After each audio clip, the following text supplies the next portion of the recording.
पहाड़ को खोद के रास्ता बना दिए थे। तो समझिए कि जब वो पहाड़ को खोद के रास्ता बना सकते हैं, भगवान के भरोसे मत बैठिए, क्या पता भगवान आपके भरोसे बैठे हुए हों। So friends, welcome back to my YouTube channel IAS की ओर। तो आज के इस वीडियो में हम लोग ये जानेंगे कि लड़के तैयारी करते हैं एग्ज़ाम की, 10th क्लास के हो गए या 12th क्लास के हो गए या कोई भी IAS IPS नीट की तैयारी कर रहा है, तो उनका लेवल रहता है पहले एक्साइटेड वाला कि हम ये करेंगे वो करेंगे, 1 महीना में 2 महीना में हम पढ़ के एग्ज़ाम दे देंगे और निकल जाएगा मेरा एग्ज़ाम। तो ये सब बचपन में होते थे कि 5, 6, 7, 8 क्लास में होते थे कि जब पढ़ते नहीं थे हम लोग और कुछ भी जाके लिख के चले जाते थे तो नंबर मिल जाता था, सर पास कर देते थे। लेकिन इस समय के ज़माने में ये हो गया है कि डिजिटल युग आ गया है और इसमें माइनस मार्किंग, जैसे आप लोग सब जानते हैं कि माइनस मार्किंग चलता है हर एक एग्ज़ाम में। गवर्नमेंट का कोई भी एग्ज़ाम हो, चाहे वो नीट का हो, चाहे वो एम्स का हो, नीट एम्स तो सेम टू सेम होता है, IAS हो, UPSC IAS PCS का जो भी एग्ज़ाम है उसमें आपको देखने को मिल जाएगा माइनस मार्किंग रहता है। तो कुछ बच्चे ऐसे हैं, कुछ बच्चे क्या, बहुत सारे बच्चे ऐसे हैं कि बोलते हैं क्या कि हम पढ़ेंगे नहीं साल भर और जाएंगे परीक्षा दे देंगे पास हो जाएंगे। भाई साहब, इस किस ख्याली तो पुलाव पका रहे हो? ख्याली पुलाव पकाने में क्या मतलब कि कैसे होगा? जब पढ़ाई ही नहीं करोगे तो कैसे होगा? लेजीनेस आ गया है ना, बच्चों में लेजीनेस आ गया है। तो इस कंफर्ट जोन को आप लोगों को त्यागना पड़ेगा। कंफर्ट, अगर चाहते हैं कि आप लोग कंफर्ट जोन में ही रहें और हम डॉक्टर बन जाए, IAS बन जाए, IPS बन जाए, तो ऐसा नहीं होता है। क्योंकि इस समय के ज़माने के जो एग्ज़ाम हैं वो पुराने ज़माने के एग्ज़ाम नहीं है। इस समय के ज़माने के एग्ज़ाम ये है कि उसको एक बार नहीं, कम से कम 5 से 7 बार जितना हो सके, as it can be possible, उतना बार हर एक ही नोट्स को बार बार रिवीजन करना पड़ेगा, तभी जाके आप कुछ कर सकते हैं, मतलब कि एग्ज़ाम निकाल सकते हैं। और रह गई बात कि कंफर्ट जोन से बाहर आना पड़ेगा, और मैं आपको एक छोटा सा स्टोरी सुनाने जा रहा हूँ कि किसी गांव में एक किसी गांव में एक आदमी रहता था। वो बहुत ही लेजी था, मतलब कि लेजी टाइप का आदमी था और चाहता था कि कोई भी हमको खाना लेके दे दे और हम खा लेंगे और हम बस ऐसे ही पड़े रहेंगे, कोई काम नहीं करेंगे, कोई काम नहीं करना है। मतलब लेजी होता है ना, लेजी। तो एक दिन क्या हुआ कि उसको खाना नहीं मिला, दोबारा मिल गया, ठीक है कोई बात नहीं। फिर से गया वो एक किसान के खेत में गया तो कुछ फड़ा हुआ था, जैसे कि फल फड़ा हुआ था, वहाँ पे फल लगा हुआ था, सेब संतरा बागवानी था उस किसान का। तो सोचा कि इसमें आज चोरी करेंगे, बिना किसी मेहनत के चोरी करेंगे और खाएंगे। अब चारों तरफ ये देख लिया और चारों तरफ देखने के बाद इंटर कर गया किसान के खेत में, और वो जो किसान था वो साइड में ही बैठ के सारा देख रहा था, मतलब कि 500-600 मीटर था दूर, उसको दिखाई नहीं दिया। जैसे ही एंटर किया तैसे ही किसान पीछे से एंटर करना स्टार्ट कर देता है। अब तो ये देख लेता है कि किसान भाई साहब चले आ रहे हैं, तो क्या करता है ना कि तुरंत उस खेत में से निकल के उधर जंगल है ना, जंगल की तरफ भाग जाता है और इस तरह से वो किसान से तो बच जाता है, लेकिन जंगल में चला जाता है। जंगल में जाता है तब तक देखता है कि उसके पास शेर आ रहा है, शेर। और सबसे पहले तो वो देखा रहता है कि एक लोमड़ी है, फॉक्स है, जो लंगड़ी है, वो चला नहीं जा रहा है उससे और वो चलने में अक्षम है।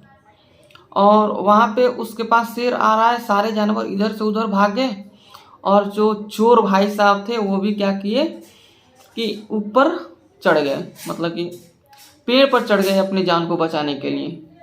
और ये चोर भाई साहब देखते हैं कि शेर है वो अपने मुंह में मांस का टुकड़ा लिए हुए लोमड़ी के पास आता है और लोमड़ी के पास आता है और लोमड़ी से बोलता है कि ये आपका है, आप खा लीजिए। और वो शेर लोमड़ी से बोलता है कि ये उसको दे देता है और उधर से वो चला जाता है।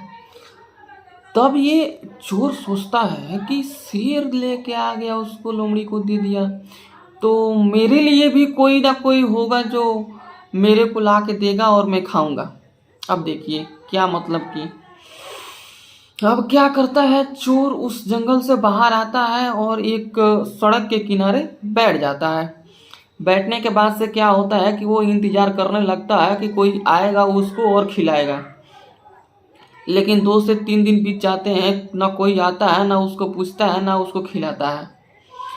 बस 5वें दिन की बात है। 5वें दिन में एक बाबा साहब आते हैं उधर से, मतलब कि पृष्ठ साधु संत महात्मा। और साधु संत महात्मा बोलते हैं, क्या हुआ बच्चा, तुम यहाँ पे क्यों बैठे हो? तो वो बोलता है कि ऐसा ऐसा बात है, सारा घटना सुनाता है, जंगल में जो देखा रहता है कि शेर लेके देता है, लोमड़ी को खाती है। तो मैंने सोचा, उस साधु से बोल रहा है कि मैंने सोचा कि मैं भी बैठूंगा तो कोई लाके मेरे को देगा और खाने के लिए मैं खा लूंगा, लेकिन ऐसा तो होता नहीं है। तो सारे व्याख्यान, सारे स्टोरी सुनाने के बाद पृष्ठ मुस्कुराता है, साधु मुस्कुराता है और बोलता है, देखो बच्चा, कि तुमने सोचा कि जो शेर है, शेर लाके लोमड़ी को दिया खाने के लिए, और तुमने सोचा कि मेरे को भी कोई खाने के लिए देगा, मेरे लिए भी भगवान ने प्लान करके रखे हुए हैं। तो तुम्हारा सोच गलत है। तुम्हारे लिए क्या पता कि भगवान ये प्लान किए हो कि तुम किसी को जाके खिलाओ। जैसे कि शेर वाला जो सीन है कि वो लेके खिलाता है, तो वो साधु बोलता है उससे कि क्या पता कि भगवान तुम्हारे लिए ये सोचे हो कि तुम जाके किसी को खिलाओ। तो कभी भी कंफर्ट जोन में नहीं रहना चाहिए। और वो साधु बोलते हैं कि तुम एक शेर बनो, ना कि एक लोमड़ी, ना कि एक अपंग लोमड़ी जो नहीं चल सकता है। तुम शेर बनो जो चल सकता है, दूसरों को दे सकता है। तो तुम मेहनत करो, तुम ऐसे ही मत बैठा रहो, ऐसा ही नहीं बैठना है, मेहनत करते रहना है। मेहनत कीजिएगा तो सारा चीज सफल होगा, मेहनत नहीं कीजिएगा तो कुछ सफल नहीं होगा। बता देते हैं हम, क्योंकि वो जो लेजी व्यक्ति था वो क्या सोच लिया था कि हम लोमड़ी हैं, लोमड़ी है तो कोई ला के हमको देगा। अगर वो उस समय सोचा रहता कि हम शेर हैं, हम राजा हैं, जंगल के राजा हैं और हमको ले जाके देना है सब किसी को, तो वो वहाँ पे 5 दिन 4 दिन इंतजार नहीं करता। तो ये समझो कि भगवान ने प्लान करके रखा है कुछ ना कुछ आपके लिए, तो जरूर कुछ होगा। और हमेशा शेर की तरह सोच रखो कि हम जंगल के राजा हैं, हम ही सबको प्रोवाइड करवाएंगे खाना, हम किसी से नहीं लेंगे, हम दूसरे किसी को देंगे। समाज में जो प्रॉवर्टी है, जो मिथ्या फैली हुई है कि कुछ नहीं कर सकता, कुछ नहीं कर सकता, तो उसको ऐसा करो कि जिंदगी में कि हो जाए और कोई एग्जाम निकालो या कोई अपने ज़िंदगी में मुकाम हासिल करो कि लोग जो बोलते थे पहले इससे कुछ नहीं हो सकता है, वहीं बोलेंगे कि बाप रे, मतलब कि चकाचौंध हो जाना चाहिए उनका दिमाग, मतलब कि सेंटी हो जाना चाहिए कि हाँ है, ये बंदा है। जो वहीं लोग बोलते थे कि ये कुछ नहीं है, नकारा है, गवारा है, ये कुछ नहीं कर सकता, उन्हीं के मुंह से सुनना चाहिए, सुनना होगा कि हाँ ये था भाई, और वही बोलेंगे कि ये बाबू साहब है। तो कंफर्ट जोन से फाइनल कंक्लूजन ये निकलता है कि कंफर्ट जोन से बाहर आना है और बाहर आके अपने को दुनिया में परचम लहराना है। और परचम लहराइए, पढ़ाई कीजिए बढ़िया से, मेरा यही आप लोगों से अनुरोध रहेगा।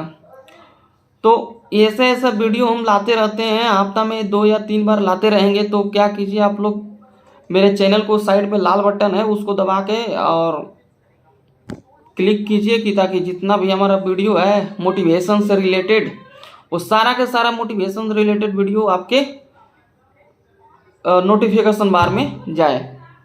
तो आशा करता हूँ कि ये वीडियो आप लोगों को पसंद में आई होगी। तो पसंद आई है तो लाइक कीजिए, सब्सक्राइब कीजिए चैनल को, और thanks for watching this videos. और मैं सोच रहा हूँ कि कुछ यूपीएससी से रिलेटेड टिप्स और ट्रिक्स लाते रहता हूँ, तो लाता रहूँ। तो आप लोग इस चैनल को सब्सक्राइब कीजिए कि टिप्स एंड ट्रिक्स मिलते रहें आप लोगों को। और कभी भी कंफर्ट जोन में मत रहिए, कंफर्ट जोन से बाहर निकलिए। कंफर्ट जोन से बाहर निकलिएगा तभी कुछ हो पाएगा आपका, नहीं निकलिएगा नहीं हो पाएगा।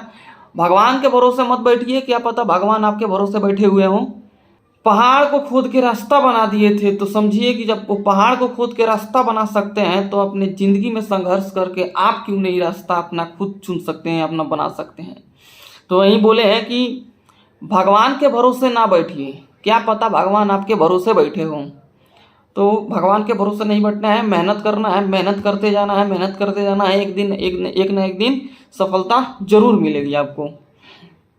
तो बस यहीं पर अपने वाणी को विराम देता हूँ, और नेक्स्ट वीडियो में हम आपसे मिलूँगा। तो ठीक है, बाय।